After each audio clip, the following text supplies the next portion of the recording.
Hey, what's up, guys, and welcome to our weekly New World Interactive live stream. I'm your host, Alex Blonsky, and today I am joined by Link, who is why don't you explain what you do inside of the Insurgency scene, Link?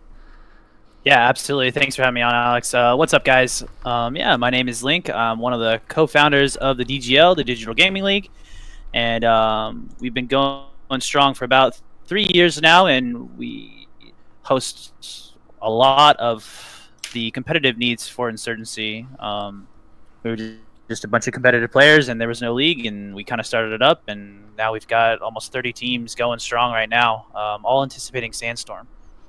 Yeah, and I guess the league started a week and a half ago, at least season 10.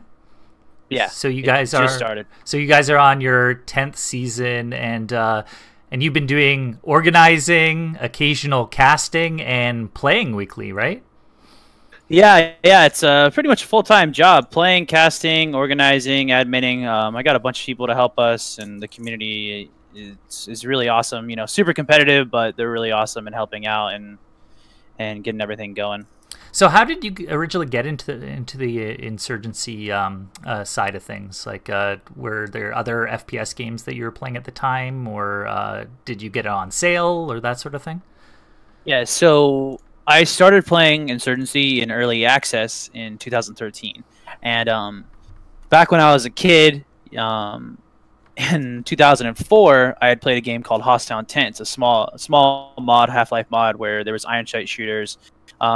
Then I subsequently got into Call of Duty 4, and then I got into Tribes, and then I was kind of on my downhill slope in no pun intended, in Tribes Ascend, and one of my friends was like, "Hey, you got to check out this Insurgency game. It looks, it's like a mixture of Call of Duty and Hostile Intent, Hostile Intent was a very slow paced game."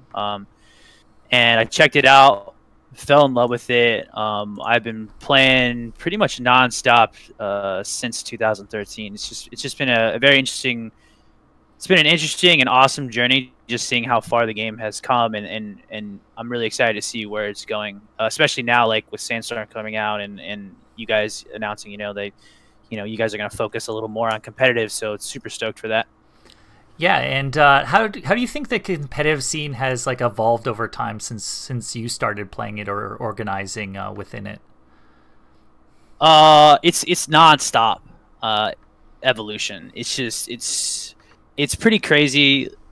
Over the 3 years the DJs has been around, like the meta has just continuously changed. One thing that I really love is there's a lot, like, for such a small game, I think we have a large competitive base for how big the player base is, but so many people in the community are willing to help out new people and really reach out, create content, and really take, it's a lot of these guys who are playing at the high level, they're scrimming a lot and practicing a lot, and they take time out of their day to really help the new player and create a lot of these videos on YouTube and whatnot. And I think that's been really instrumental in getting this off the ground, is that the community, we are very competitive, but we support the new player, and we always try to get new players in and help them out. So it's really evolved over the years. And the strategy has completely changed just from like season to season. I know the one thing that really impressed me when I started getting introduced to the competitive scene was simply the amount of players that would kind of band together to do pugs and that sort of thing. And it wasn't a scene I knew exactly existed when I started at NWI, but the amount of people that kind of banded together and kind of created their own matchmaking service inside of like the Insurgency gym, and now there's some pugs rolling through the DGL server as well, both Discord servers. How do you think that those pickup groups have helped competitive evolve over time? It's I don't without pickup games, I don't like. That's just where everyone starts. Like, so many new players come in, and they're like, "Oh, what is competitive? How do I play?" And we say, "Oh, start playing pickup games." And so many players that are now active players of the community started competitive with pickup games.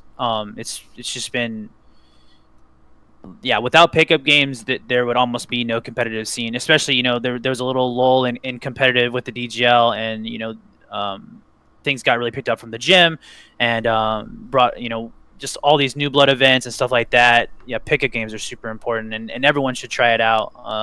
Don't be too scared. We won't bite. Are you talking directly to me right now, or? Yeah. For those of you that don't know, Alex tries to remain pug free. Yeah. So not about that. But pug we'll life. get you in. Yeah, I mean, we'll get you in. Yeah. I mean, you definitely spectate a lot, so you know what's going on, and you were there to shoutcast some of the events, so you know what's going on. So what are some of the other things that you've been working on for the DGL besides season 10 and kind of like the organization around that? I know that you've been working on kind of like a stat system you've been testing out as well, right? Yeah, so we got a lot of things planned for Sandstorm, and one of the things that we wanted to do right now for Insurgency was kind of release this beta version of our ranking elo system. We really wanted to release it in Insurgency and kind of dial it in and work out all the kinks and bugs. It's come along a lot in the last few months. We had a couple of real life hurdles to get through, but we're here, and it's going strong. Now it's in the beta phase where it's actually on our servers, and we're putting more servers out with stats. So we wanted to release that ranking elo system right now, and then work everything out so that when Sandstorm gets launched, we'll have it all readied up and stuff like that. We may have some more stuff for Sandstorm. Can't really speak much on that, but everything's kind of up in the air right now. But we are working on other stuff as well. Right. And inside of like the competitive community right now, if I were a brand new person that wanted to start watching and started watching some of these like DGL regular season games and that sort of thing, who are some of the teams that I should be watching? Like the teams that have been organized for a long time, that are well established, that I'm going to learn something from. Yeah, I think definitely right off the bat, you're going to have Armada. Armada has been a staple, in the last, 4 or 5 seasons. Armada's been going really strong. They're just a super good group, super talented, experienced, put a lot of their time into the game, just learning all these little things. And then the Daddies as well, which is a newer team led by FDUD. They put in a lot of time too, a lot of raw skill and talent on that game. A bunch of veterans as well now. I'm excited to see what VA does. They're a little less active than they used to be, but they definitely have a lot of raw skill. Obviously, my team, Veritas, we've been around for like 3 years. I think every team's had a couple roster changes over the years, as not everyone can continuously play, but it's pretty amazing how strong the scene is going right now. I think we're just all super excited for Sandstorm. Yeah, and in terms of like the future plans for those teams, do you see a lot of those teams moving forward, or do you think there's going to be some sort of disruption with those teams as Sandstorm comes out? Do you think like there's going to be a lot of new players that get into the scene, and those teams' rosters will kind of expand or explode in some cases?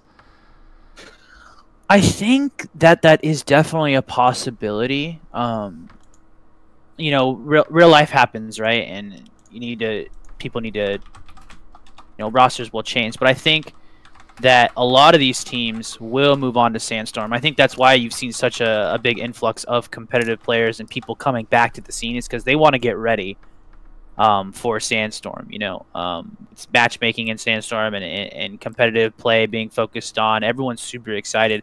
I'm excited to see new players. It's a brand new game, so there's going to be an adjustment period. But I think like a lot of things will carry over from Insurgency to Sandstorm, like especially map awareness and game sense and rotation. So if you guys are watching and you're thinking about, oh, should I get into competitive now or should I just wait for Sandstorm? You should definitely get in competitive play right now and try to learn some of the nuances like game sense and map awareness, because that's the beauty about Insurgency is that game sense and map awareness is so important in the middle of the round. All those rotations, like you really have to be aware. Like you even see in the video you're playing right now, checking out the map. you know, you can see where these players are rotating, and you can see they make rotations based off that. So I'm super excited moving forward. I honestly, will teams stay together? Will they change? I mean, that's all up in the air, Alex. Right. That makes sense. I mean, we don't know exactly how many people are going to start playing as soon as Sandstorm launches, especially in competitive modes, because honestly, it's going to be much easier for people to get into competitive inside Sandstorm, where they can hit a button and they're kind of matched with other people in a competitive environment, instead of having to go find the gym and go into pugs or find a random server. And a lot of them will be like, I don't know, right now, like a lot of the competitive firefight servers aren't even like 10-man servers or 5v5 servers. Some of them are like 24-man servers. So I don't think you get the exact experience until Sandstorm comes out, unless you go into the gym right now and participate in that scene as it currently exists. But like you were saying, I think that the gameplay does carry over, and the things that you'd learn now starting to play competitive inside of Insurgency, I think, at least from my play so far, those skills do carry over, and it won't be an entirely different ball game when Sandstorm comes out. There'll be new maps and, of course, new players and new strategies and new metas, but that's always going to happen, even with new content releases for a game that you're currently playing. Yeah, absolutely. So one thing I did want to ask you is, you've also been casting for a while. How have you found getting into casting? How did you start getting comfortable behind the microphone? Was it just from being doing scrims with people and doing call-outs and that sort of thing, or did you have to get more comfortable on camera when you're doing like a 16-hour weekend for a tournament or that sort of thing? Yeah, that was crazy. I think that, so, you know, we're both old, Alex. So, you know, speak for yourself, buddy. I think you're the older one. I am. So I actually, this is a really sad story. So I was around when Twitch was first created on Justin TV, and I streamed for a bit in Tribes Ascend, and I was like, oh, you know, streaming, you know, that's not going to be a big deal, no big deal. Boy, was I wrong, right? That kind of blew up. If only I could go back in if only I could go back in time, I would have just told myself, keep streaming. You know, that was like 2012, 2013. Yep. So I got used to streaming since then. I don't mind being in front of the camera. I don't know. I just I know it's different for everyone. I know a lot of people, you know, they play video games and they're not used to the competitive setting. Like competitive gaming, it's very noisy and loud. Like there's call outs, people are asking you questions, you have to communicate what's going on. You kind of just get used to always talking to all these people. And then Tribes was a pretty big game. Tribes Ascend was a pretty big competitive game. There were a lot of pickup games that happened, and so I kind of got used to talking to people there, and, you know, streaming in front of people. I got used to that. As far as shoutcasting goes, you kind of just have to just dive right in. So, you know, if just kind of, you know, first, you know, it's like just streaming and watching a regular public game, and then maybe just, hey, you know, can I spectate your pickup game and kind of shoutcast? And most people are cool with that. Most people don't mind if you spectate a pickup game, because, you know, a pickup game it's competitive, but it's less serious. It's not like you're not throwing out your crazy secret strats or something like in a scrim, right? Right. So I would start there. You know, if you were interested in shoutcasting, just ask people, you know, in Discord, hey, can I spectate in shoutcast? No one's gonna mind. You know, a lot of people love being on stream, you know, and, oh, I'm getting shoutcasted, mom, get the camera, you know, like all that kind of stuff. And then it kind of just transitions into, hey, you know, if you're good, and I think the number one thing is just to be positive, you know, like don't be that guy that's always negative, you know, on a shoutcast. And then just, you know, build people up, and you don't break them down, and then over time, you know, then you'll get invited. Like, you know, if people want to shoutcast for the with the DGO, like, just, you know, you know, if you want to do your own thing, you know, like even on your own channel, then that's completely fine. You know, just, I say, get started in pickup games, and then then you can ask teams, hey, can I shoutcast for you or whatnot. But yeah, doing the 16-hour thing, that's, you know, you got to be some sort of crazy to do that, and I'm definitely out of my mind. So yeah, it's a marathon, especially when you're organizing and doing production at the same time as well, right? It's hard to keep not only the track of chat, but if you're doing organization for a tournament and making sure that teams set up to play and get in the servers correctly and report their scores and set up brackets and all that other stuff, it's tough. So there's always a need for casters in the scene. So I would highly suggest, especially as we're going into Sandstorm, if you get it or into the competitive Insurgency scene at all, just try jumping in a pug and try doing some casting and see what other people think, just even on your own Twitch profile, even if it's just for you, just for your own practice. Yeah, absolutely. I think too, like a good shoutcaster doesn't necessarily mean that you're a good player, right? Like you like not like there's plenty of shoutcasters in esports that aren't even like really professional players, but they're really good at shoutcasting and they understand the game. It's like you know, like you don't play pickup games, but you watch a lot of them, so you really understand a lot of the strategy. Yeah, well, you have to pick up stuff over time as you watch it. So the only way you get better at doing something or knowledgeable is just to consume more. So right. Yeah, the only way to get into it is to jump in kind of feet first. But I always consider it an interesting like route in terms of like a career path in esports, where it's not just something that that you have to be really good at the game. If you have an understanding and can convey your understanding to other people, that is also a route for people that are looking to to get deeper into esports besides just playing in pickup games and that sort of thing. Absolutely. In terms of Sandstorm, what are the types of things that do you think would benefit your organization the most if we added it, or what kind of features that have already been announced are you looking forward to inside of the game? In terms of competitive, you know, definitely matchmaking. Like the biggest thing with competitive play and casual play is the bridge. Yeah. Right. And that's what the current Insurgency is missing. There's a missing link. Oh, no pun intended. But I'm here. But there's no bridge, right? And it's like you said, like, you know, you've been awesome, Alex. You've been promoting in game and stuff like that, and like we've seen a lot of new people because that promotion is going on. But just if it's naturally there, like you said, if you can just push a button and be like, oh, competitive play, you know, boom, click the button.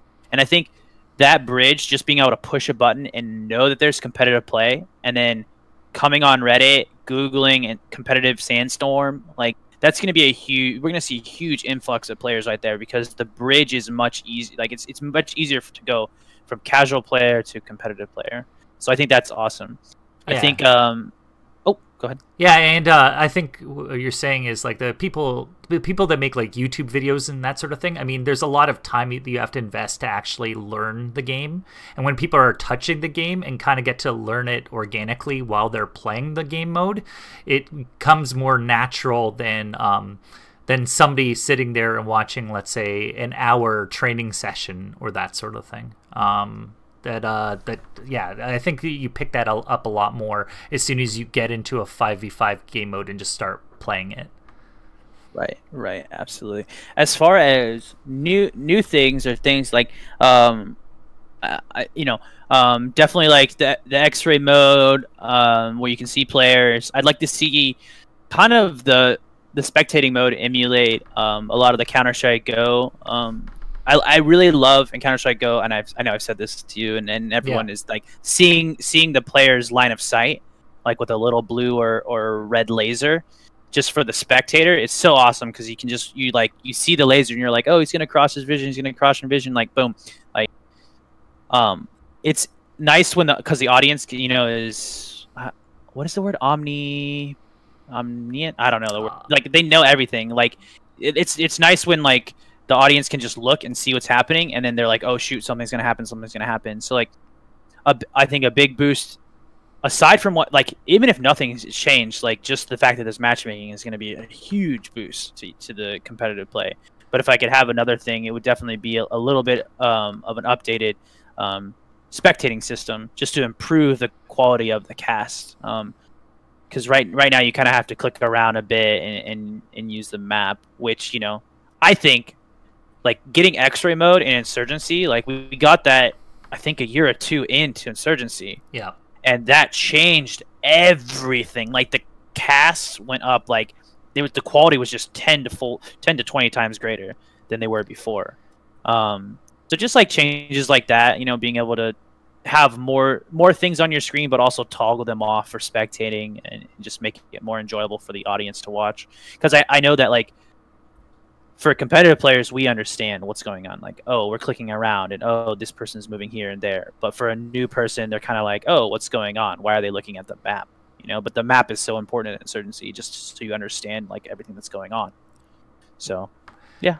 Yeah, I think that makes sense. I mean, there's the more information you can gather, and the less, especially you're switching around between views, the better. I know one of the biggest problems I have right now watching something like Overwatch is before they had the league with all the like big production value, a lot of the casts were just switching back and forth between characters, and there's a billion things going on the screen at the same time, and it's, if you're a new player, like it's impossible to figure out. At least inside of Sandstorm, it's kind of like a one-shot kill without all the special effects and that sort of thing. So it has that going for it. Right. But the easier it is, where you can kind of zone in on a few players every match and see what's going on, and you can see the rest of them around in that X-ray mode. Yeah, I agree that helps a lot in terms of understanding strategy and seeing people go through lanes, or see when they're about to approach each other, and kind of their game sense, knowing that somebody's around the corner with them not being able to see it, but the viewer knows. Kind of ramps up that tension.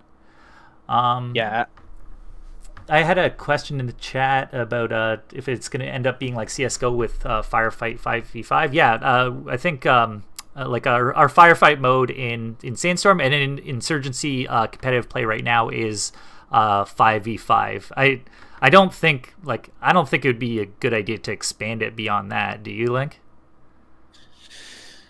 I think that there's pluses and minuses. I think that, you know, 5 is kind of the standard that people are set to. You know, 5 because it's an odd number. You know, you can kind of get you know, stack 3 in a lane, or 2, you know, 2 in a lane. And I think with 6 players, you kind of get a lot of a big stalemate, because the nice thing about Insurgency is you have so many routes. So like on a map like District, you know, you're gonna have some play in where you could go, or a map like Embassy as well. You're gonna have some play in the routes that you can take.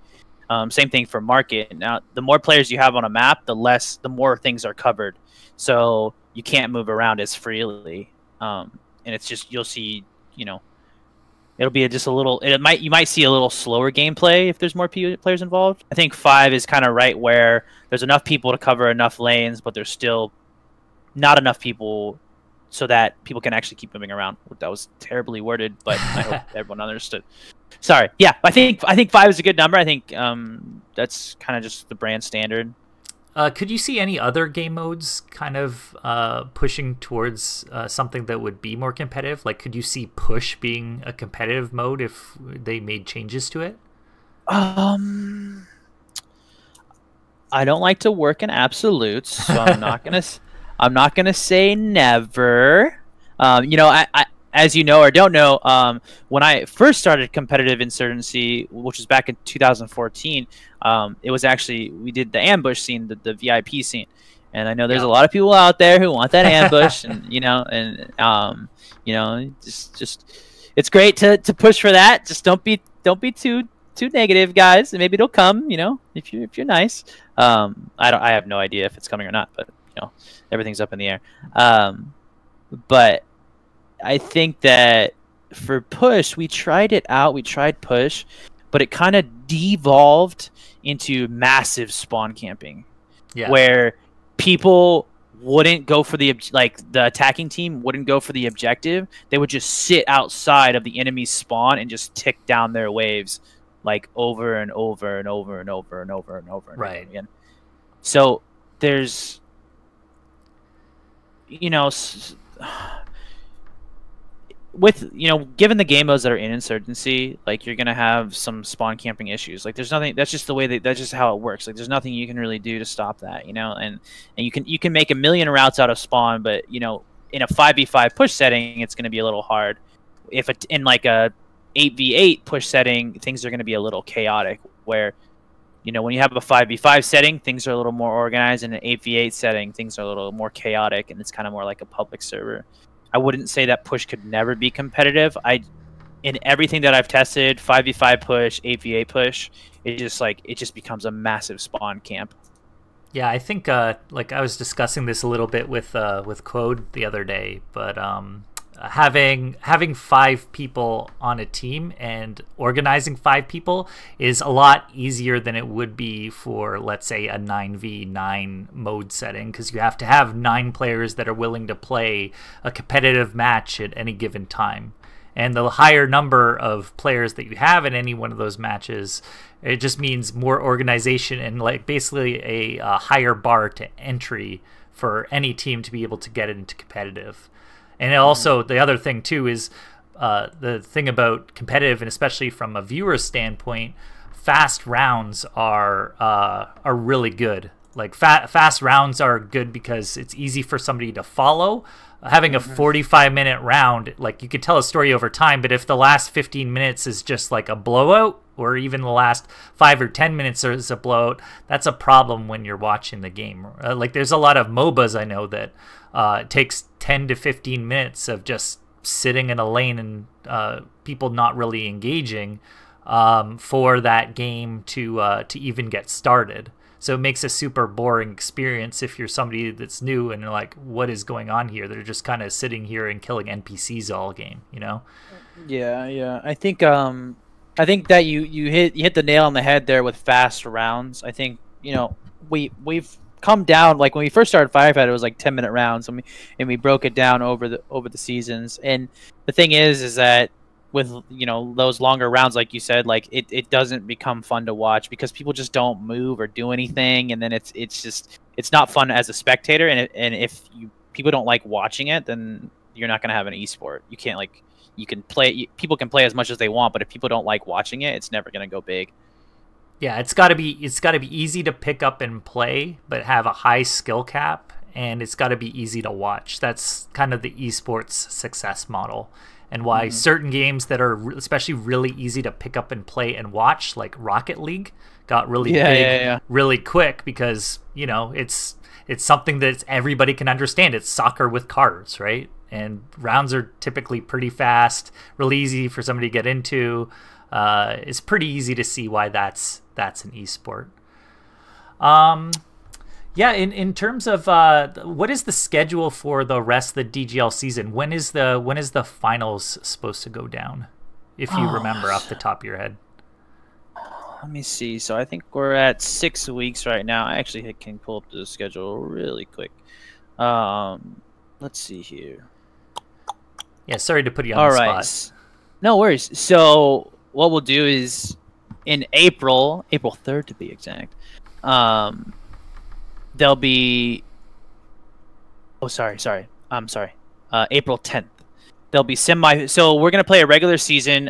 It's Swiss style right now, and then based upon the season rankings or the season results, the top 4 teams will move into semifinals on April 10th, and then the finals will be scheduled during the week of April 17th.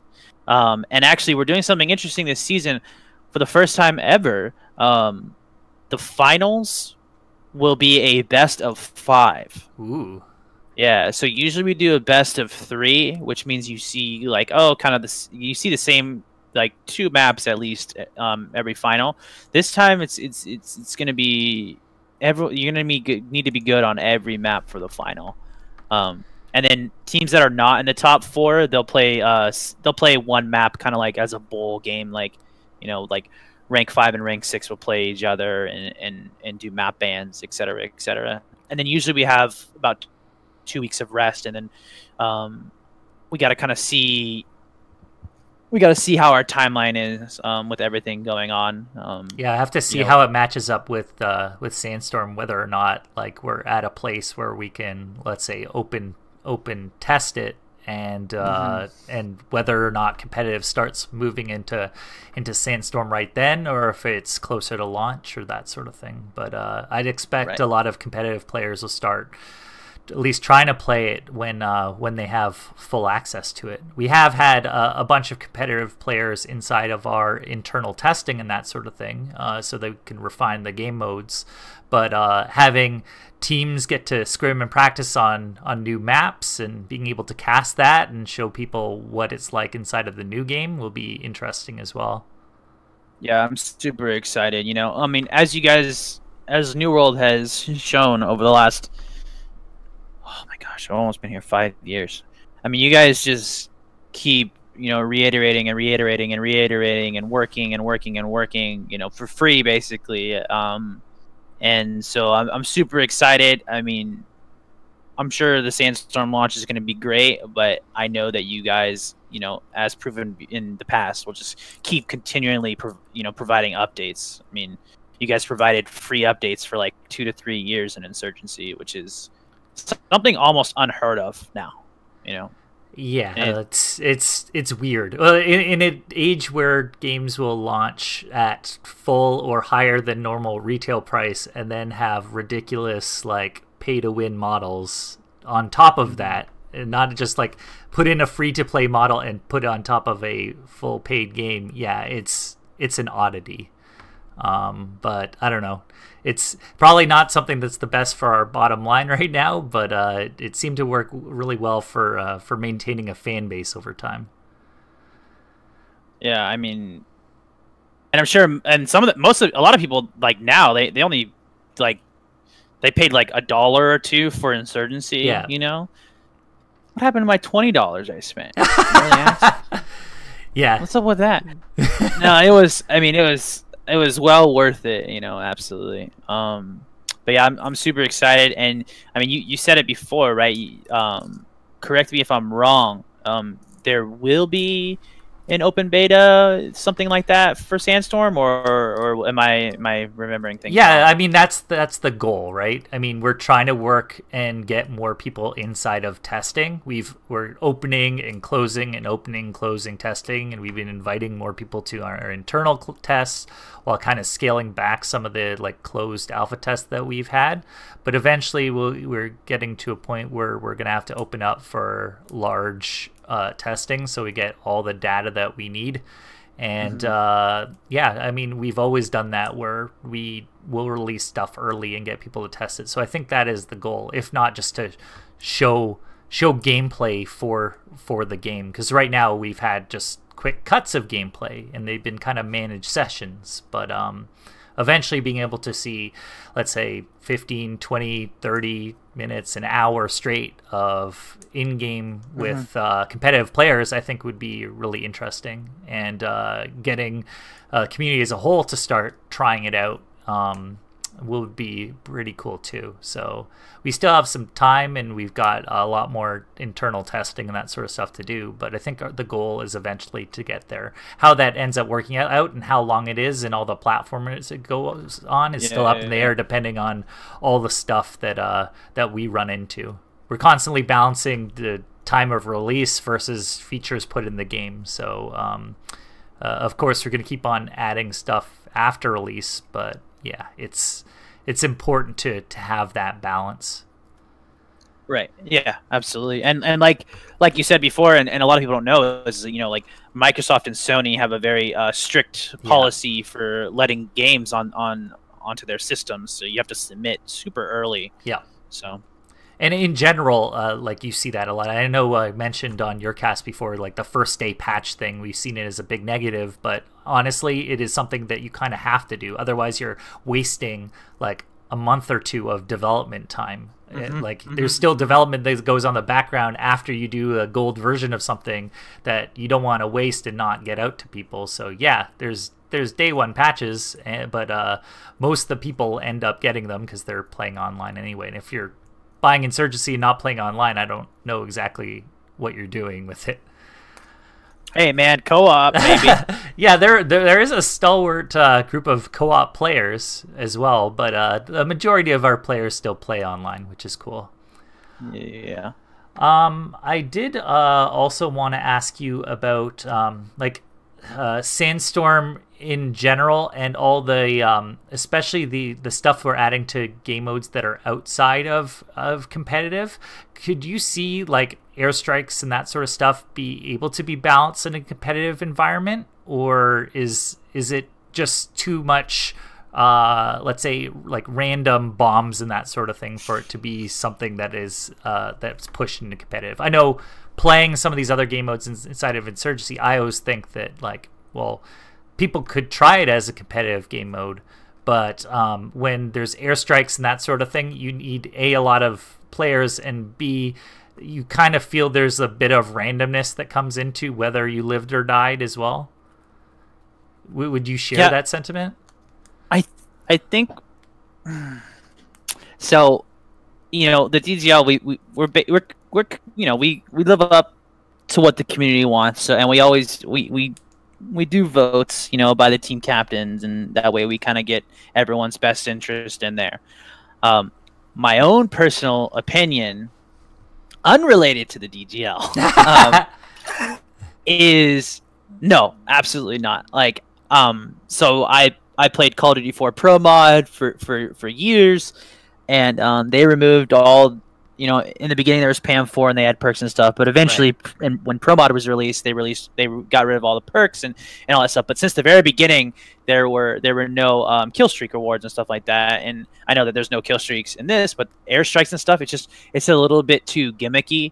I think what people really like is that raw, like, you have to see someone in order to kill them, or, you know, people are used to grenades.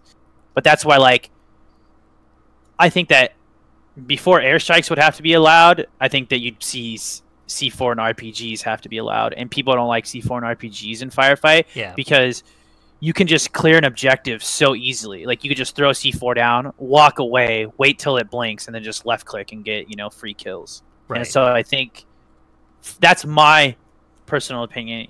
You know, if there's like a massive community majority vote and they want airstrikes, I mean, we'll do it. But, you know, I mean, I'll still play. I'm not gonna like it, but you know, like, yeah, I think that most people would agree, who are, you know, very competitive gamers, is, you know, that kind of stuff. Just there's a time and place for that, and I don't. My personal opinion is that it doesn't belong in competitive play. Right. Yeah, one of the last things I want to ask you is, I know you've been in the scene for a long time, and obviously the DGL puts out a lot of good content, but who are some of the other people in the scene that you think put out good streams or good YouTube videos or good guides or that sort of thing, or people and places that that people should follow if they want to get into the competitive scene? Yeah, so there's definitely a bunch of people that, like I mentioned before, just going all the way back to the beginning, that the community, like, really provides a lot of content, and it really helps, like, build up the competitive scene.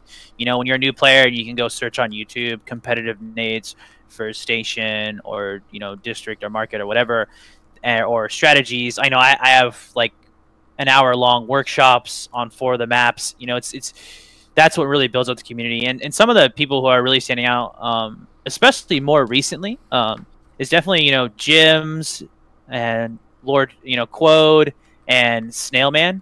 Yeah. Those 3, they've been streaming a lot. Snailman and Quode have been shoutcasting. I'll post their Twitches there. You guys can check it out in the stream. But yeah, I think, you know, Quode's been shoutcasting. Quode's been putting a lot of time and effort lately into helping newer teams, which is awesome. Quode, you rock. Snailman, he streams pretty regularly, and he shoutcasts sometimes as well. Quode shoutcasts sometimes. And Jims, obviously, if you guys haven't checked out Jims, then his podcasts are on point. You know, one of the coolest things right now is probably Jim's podcast.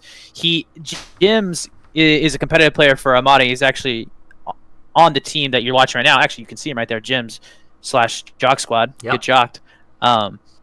he does these podcasts where he gets other players on, and he has a theme, and he talks about, he talked about objectives. He does demo reviews, like other competitive players send in their demos to gyms, and they watch it on stream and review it. He was showing a bunch of spots in lane last time that I saw that I didn't know existed, and they were showing places that you could cap objectives that I never knew existed as well, like buggy places that I had no idea about until I saw them try and show it off. It was pretty cool. Yeah, and like it's cool. Like I think Efton was on there last stream. Yep. I drove up and it was on stream too with gyms, and it's cool, just to kind of have a round table podcast and discuss things. Gyms has some really good content and quality production. Right, and I'll give you some time as well. What other DGL stuff should people be looking for if they want to join in? Should they be following you on Twitter, Facebook, I don't know, YouTube? Well, where can they find you? I mean, Discord is number one. I mean, we're on Discord all day, every day. Discord.thedgl.org. Our Twitch, twitch.tv/thedgl. I'm actually going to be streaming in a little bit here. I'm going to stream some competitive play, probably in about 30 to 45 minutes. I don't know, whenever. I'll probably take a little break to eat. I just got home and hopped straight on, so. Definitely follow twitch.tv/thedgl, discord.thedgl.org. You can follow our Twitter, DGL Esports, YouTube, the Digital Gaming League. But I think the biggest one is definitely just being in Discord and interacting with the community. For those of you that are interested in getting on a team, you just have to be present. Like playing in pickup games is the best way to get noticed. Like, hey, that kid's playing a lot. That guy knows call outs. Like, hey, I'm gonna pick up that guy. I mean, just the other day, I just want to promote like somebody. Reason, there's this new player, Reason, in the team. I don't even know if you know him, Alex. You might not. I've seen his stats up, and I've seen him in chat, but I haven't seen him in game yet. Yeah. So Reason, I was streaming the other night, like 3 nights ago, and this Reason came in. Oh, I saw your stream. Like, what's competitive? The guy literally takes the Discord link, gets it, hops in, and starts playing pickup games for like 4 hours. And he has played like 4 hours every night the last like 4 days, and he's now on a team already. Like he got picked up. So I mean, granted, he has previous experience in Counter-Strike, and any kind of previous competitive experience is going to really help with your communication, game sense, map awareness, and aiming. But it just shows you like pickup games are where everyone really starts. Yeah, and getting into the community, that's how you get addicted, I find. It's not even just the game, it's talking to the people as well, and knowing them from the game, the trash talk, the memes, everything that goes into a public Discord server. Yeah, I mean, it's pretty, we're a pretty crazy bunch. But we all mean well. We're all a bunch of competitive players. But I think the biggest thing for new players is just say, "Hey, I'm new. Like, can someone go over stuff with me?" And once you say that, people are like, "Oh, he's new. Like, let me help this guy out," right? Because a lot of players here, I mean, all of us, were new at some point, and someone had to teach us something, So we've been there, done that. So like, just come in, start asking questions, like anything, right? Like in life, school, work, video games, just ask questions. How do I do this? What's the call outs? I mean, that's the biggest thing, right? Like learning the call outs, like, oh, I'm down at this position. That's like the first thing as a new person you need to learn is like the call outs, because just letting people know that you're dead at a position is so important.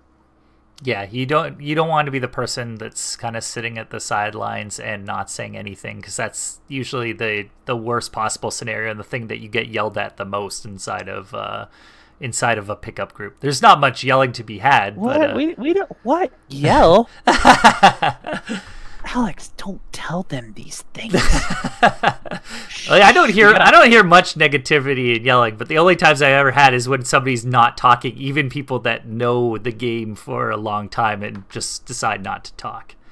And when I play other competitive games as well, I mean, the person that's not talking is usually the one that's like, like either pissed off or that sort of thing, or scared, and it's kind of the thing that messes things up. So you could be out there, you could ask questions. People are usually pretty nice about it. There's always going to be the one guy on the server or on the team that actually loves explaining that stuff, right? So yeah, and yeah, no, it's super excited moving forward. I'm super excited to see Sandstorm progress and see how it evolves as an esport. If you guys are just tuning in, I'm Link with the DGL, and we just released our beta or work in progress of our stat system, which will track your stats in pickup games and kind of spit out an elo for you. The dgl.stats.com or dglstats.com. You guys can check it. I'll send you guys a link there. Tons of links coming at you guys. But yeah, it's yeah, and for anybody that's watching on YouTube, I'll throw them all at the bottom of the video. But yeah, I wanted to thank you for coming on today. We're keeping the streams a little bit shorter recently, and hopefully do more than one per week now. But is there any other shout-outs you wanted to give before we go here, Link? Let me think here. I'm not sure. I mean, yeah, I think it's pretty much just everyone in the community. You know, shout out to Torx as well. You know, my partner in crime. Shout out to you, Alex, for being such a big part of the community. Everyone else, you know, Jims, Snailman, Quode, people that have been really involved in helping and whatnot. And helping the community. It's just been an awesome experience, an awesome ride. I mean, some of us have been here for years, you know, so it's been a journey, and I'm super excited to see where it goes. Finally taking off for esports. Yeah, and I wanted to thank you for putting in all the time and effort and organization and casting, and I know how much of a thankless job it is. Yeah, I wanted to thank you for all the especially free time and effort, and hopefully we can build the scene into something a lot bigger heading into Sandstorm. Yeah, we'll see when that Insurgency LAN tournament happens, because that's something I'm really excited about. I dream about it every night, so yeah, hopefully it'd be really interesting to see, like, get everyone of these players in the same room. I'm not sure if that's a good thing or a bad thing, but it would definitely be interesting. Yeah, for sure. So yeah, having a LAN and being able to even meet some of these guys that I've been talking to for a while in person would be kind of cool too, even if it's just for one tournament. So yeah, I mean, that's like we're talking like a year or two out, but yeah, still, it's fun to fantasize, you know. Yeah, of course. We'll see how it builds from here. But yeah, thanks for coming on, and thanks everybody for watching, and we will see you guys next time. Thanks so much. Bye, guys.